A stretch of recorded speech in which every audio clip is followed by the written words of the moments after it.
Assalamualaikum warahmatullahi wabarakatuh. Saya Nazar Budi Laksmono, calon guru penggerak angkatan 7 Kabupaten Brebes. Pada aksi nyata 1.4 tentang budaya positif ini, kali ini saya akan memaparkan bagian budaya positif ke anak-anak saya, yaitu kelas 8C SMP Negeri 2 Brebes. Pada sosialisasi ke anak-anak, saya memaparkan tentang budaya positif, juga tentang penerapan budaya positif di SMP Negeri 2 Brebes.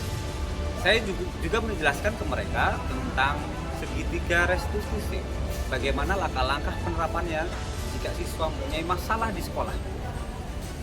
Mereka memahami. Harapannya mereka juga melakukan budaya positif di sekolah, melakukan keyakinan kelas, dan sebagainya. Selamat menyaksikan. Yuk, Assalamualaikum warahmatullahi wabarakatuh. Waalaikumsalam warahmatullahi wabarakatuh. Apa kabar kalian hari ini? Oke, untuk kelas 8C kali ini akan mendapatkan sosialisasi budaya positif. Ini dalam rangka saya melaksanakan aksi nyata di modul 1.4 dalam program pendidikan guru penggerak. Nah, sosialisasi budaya positif ini perlu kalian dapatkan terkait dengan kegiatan-kegiatan kalian di sekolah, terutama di SMP Brebes ya. Untuk itu kalian berhak untuk mendapatkan informasi tentang budaya positif ini. Nah, apa sih budaya positif itu? Nah, budaya positif adalah suatu kebiasaan yang bernilai positif tentu saja. Ya, kalau budaya negatif berarti yang negatif. Untuk itu di dalamnya mengandung sejumlah kegiatan yang mampu menumbuhkan karakter murid atau karakter siswa. Nah, karakter ini diharapkan bisa membangkitkan kalian untuk siswa menjadi lebih berprestasi. Ya, budaya positif perlu dibangun dalam sebuah kelas. Jadi dalam satu kelas 8J ini kalian perlu membangun sebuah budaya positif. Untuk mewujudkan budaya positif ini harus dilakukan sejak dini, mengingat dalam prosesnya ini membutuhkan waktu yang lama dan konsisten dari setiap stakeholder, dari gurunya, dari sekolah, dari siswanya juga. Semua warga sekolah konsisten menerapkan budaya positif ini. Di luar sekolah, guru dapat menerapkan budaya positif bekerja sama dengan rekan sejawat. Saya misalkan bekerja sama dengan Pak Reza. Untuk apa?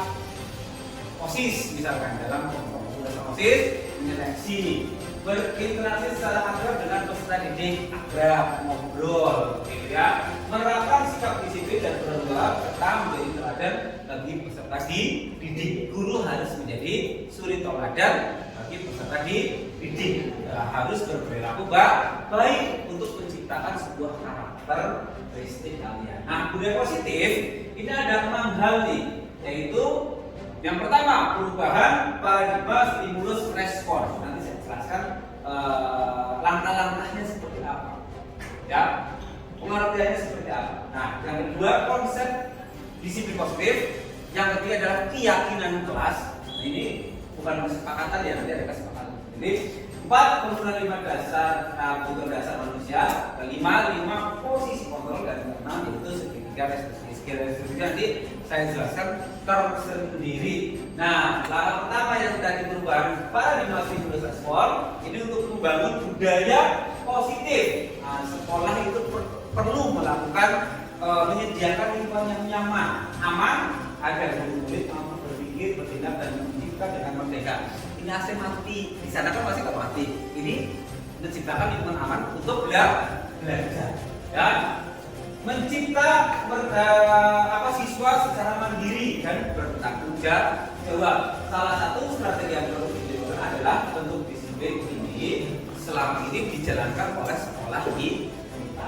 Gitu.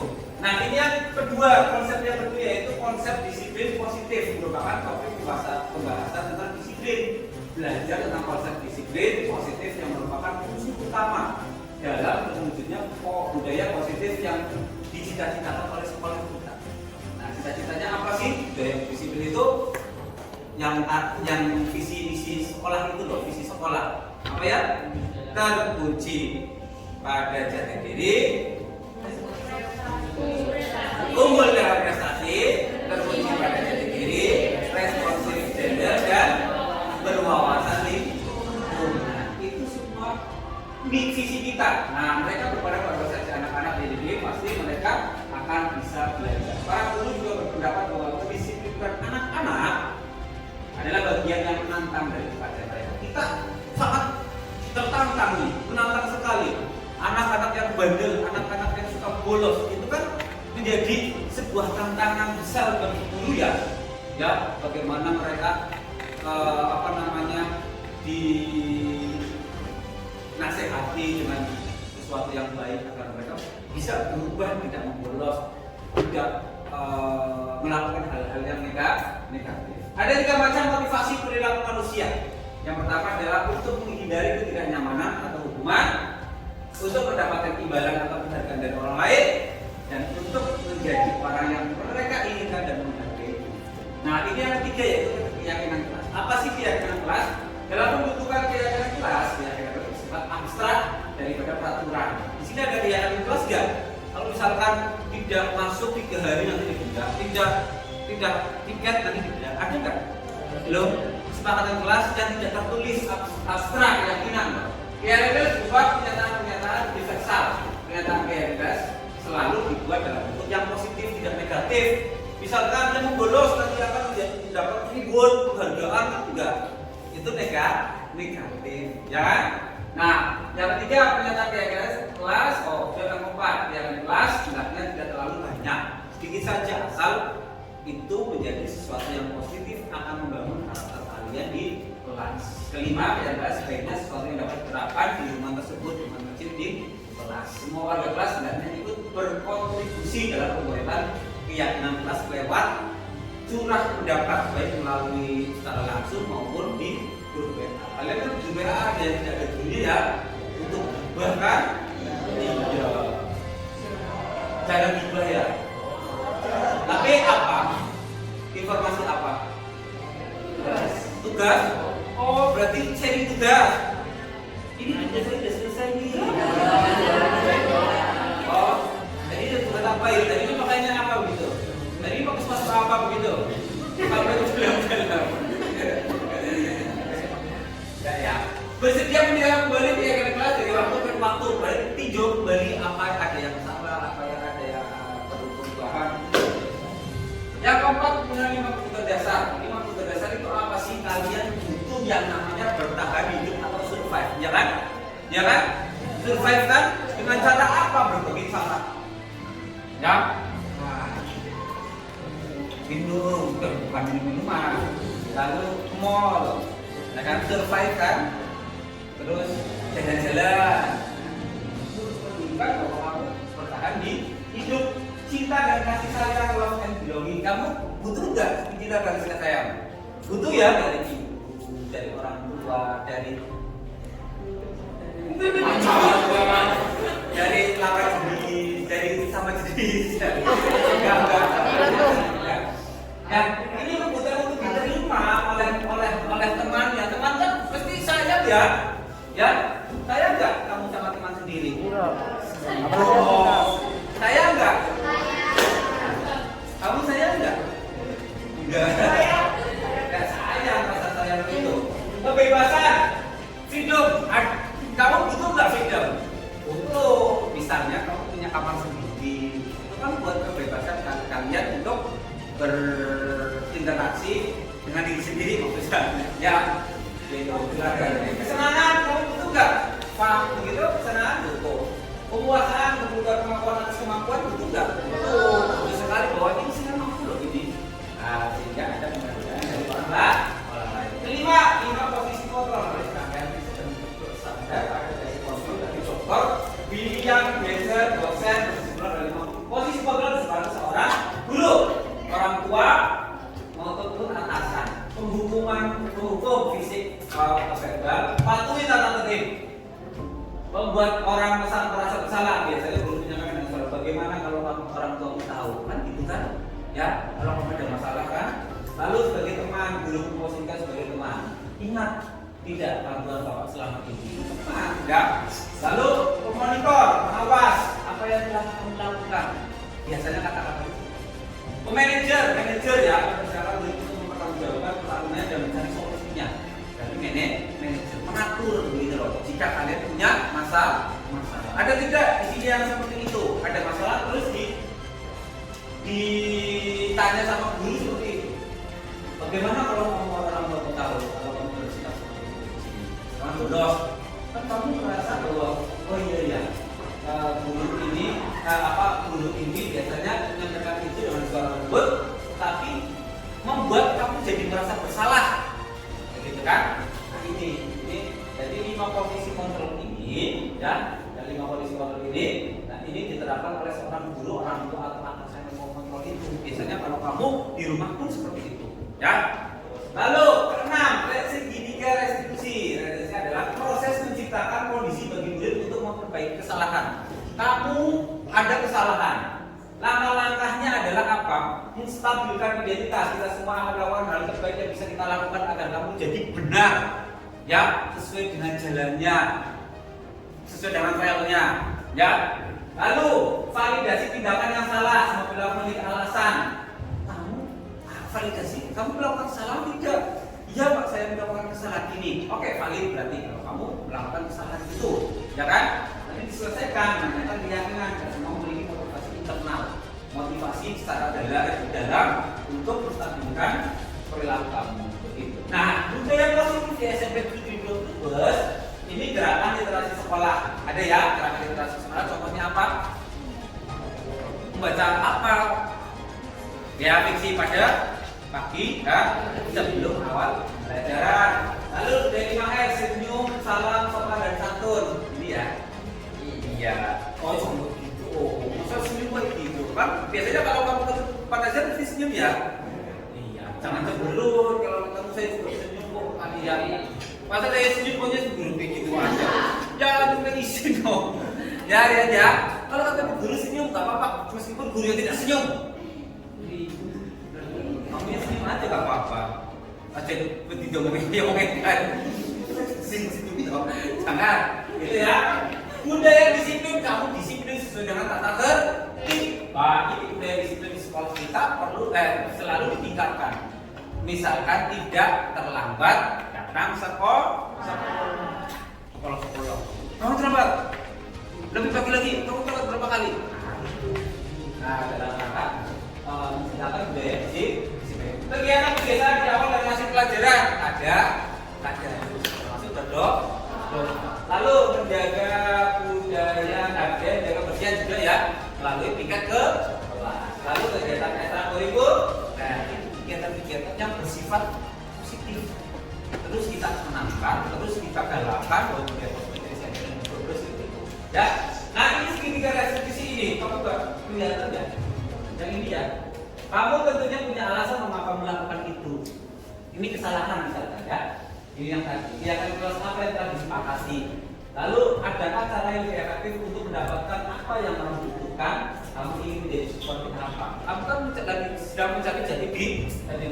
Setiap orang pasti pernah melakukan kesalahan. Validasi tindakan kesalahan, menanyakan keyakinan. Kamu buat bukan satu-satunya yang pernah melakukan ini. Misalnya seperti itu. Ini merupakan stabilkan identitas, validasi tindakan yang salah, menanyakan keyakinan. Ini segitiga restitusi untuk apa? Memecahkan masalah, menyelesaikan masalah yang kamu hadapi. Kamu bikin salah, kita menyelesaikan. Ya tadi 5 posisi kontrol itu, ya itu kita maksudnya saya ya, guru ya, atau orang tua ya, ini melaksanakan segitiga restitusi ini untuk itu menyelesaikan masalah. Oke, segitiga restitusi adalah proses kolaborasi yang mengajak siswa untuk mencari solusi dari masalah yang dihadapi. Siswa diajak berpikir tentang orang seperti apa yang mereka inginkan, figur apa yang mereka inginkan. Jika siswa melakukan pelanggaran kesalahan, tindakan apa yang dilakukan guru? Apakah langsung memukul? Kan tidak di sini. Kenapa juga roh kan? Siapa yang mengingatkan? Guru. Apakah mereka diberi hukuman atau dibiarkan saja? Ada konsekuensi yang logis dari kesalahan kamu.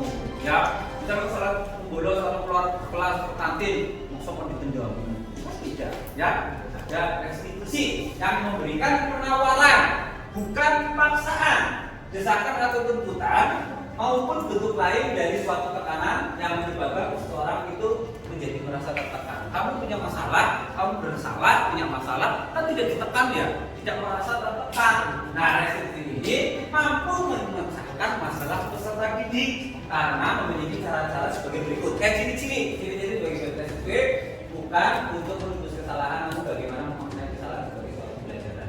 Kamu itu masih remaja, ya, masih belum 100% bahwa ini salah itu salah, tapi sudah tetap ada beberapa presentasi bahwa kamu itu salah, ini saya salah, kan? Restitusi adalah tawaran berpasangan, jadi menuntut untuk melihat di dalam diri, introspeksi. Restitusi misalnya berdasar yang mendasari tindakan. Restitusi fokus pada karakter bukan tindakan. Restitusi fokus pada solusi, dan restitusi menggunakan siswa yang berbuat salah pada kelompoknya. Biasanya kan orang berbuat salah terus malu ya kan? Mau ke kelompoknya terus malu, begitu kan? Nah, segitiga restitusi ini memberikan siswa itu merasa pede, punya percaya diri kembali untuk kembali ke kelompoknya. Dengan cara apa? Siswa tersebut melakukan konsekuensi atas kesalahan yang dibuatnya. Paham ya? Oke, paham. Nah, ini melalui restitusi kita dapat menunjukkan mereka menjadi siswa yang merdeka, mampu menjaga masalah dengan motivasi internal. Motivasinya internal dari kamu sendiri, ya, dan bertanggung jawab terhadap pilihannya. Kamu bikin kesalahan, terus kamu mau apa wis? Dipilih, ditawarkan, bukan paksaan. Selanjutnya melalui validasi tindakan, siswa belajar untuk menemukan alasan melakukan sebuah perilaku yang kurang sesuai. Terakhir, menanyakan keyakinan, yaitu apa yang diyakini dan disepakati sebagai bagian dari komunitas di sekolah maupun di kelas. Dalam kecil itu di kelas. Nah, gerakan literasi sekolah. Nah, ini ya gambar-gambarnya.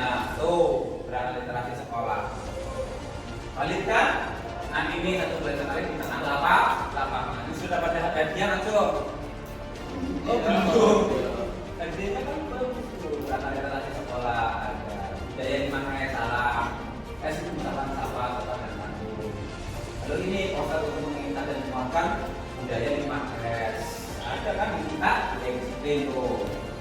Nah, disiplin membuat tata tertib sama poster untuk mengingatkan dan menguatkan budaya disiplin. Seragam juga kan memang disiplin.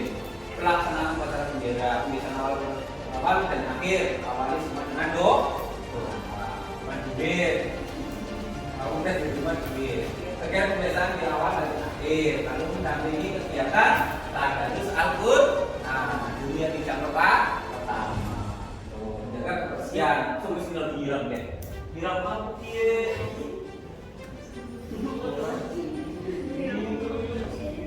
Itu bersihan ya. Nah, ini mengingatkan poster-poster tentang kebersihan. Biasakan membuang sampah sama tempatnya. Pada tempatnya. Jatuh diram lagi. Kegiatan ekstrakurikuler. Nah, ini basket ya. Ini basket pramuka, kegiatan ekstrakurikuler. Gitu ya. Nah, ini kegiatan budaya positif yang diciptakan oleh kita sendiri dari SMP dan juga jika ada permasalahan kita sebagai seorang guru itu apa ya namanya melaksanakan itu dengan segitiga restitusi ya. Yang dalam itu. Terima kasih. Nah, itu budaya positif gitu. Siapa yang mau bertanya? Dan Pak, gimana Pak kalau saya punya salah itu saya ternyata bukan pilihan saya ini yang konsekuensinya terhadap itu. Yuk, siapa yang bertanya? Yuk, langsung. Yuk.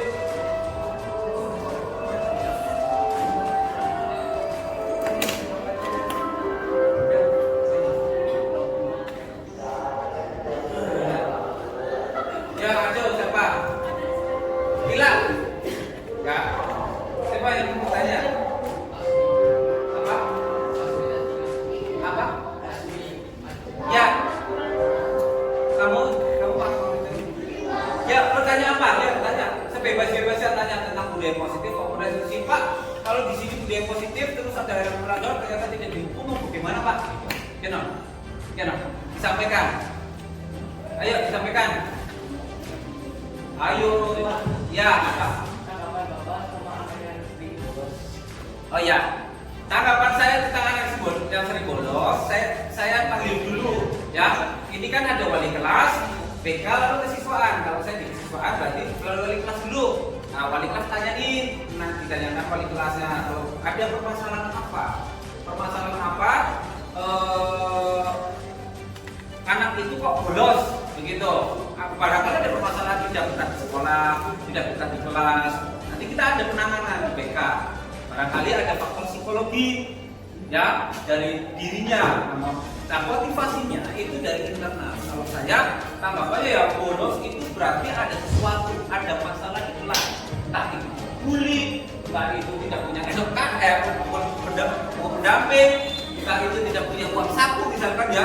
Ada berbagai macam alasan. Tidak serta-merta anak itu membolos begitu saja. Ya kan? Jadi ada alasan bahwa anak itu melakukan sesuatu tindakan yang salah. Nah, tanya lagi. Yuk. Ya, nanti ya.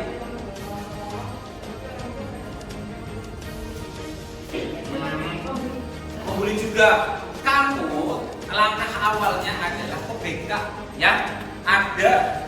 Ada penanganan secara khusus dari BK tentang hal itu ya. Di BK itu misalkan ada berbagai alternatif. Kamu pengennya apa?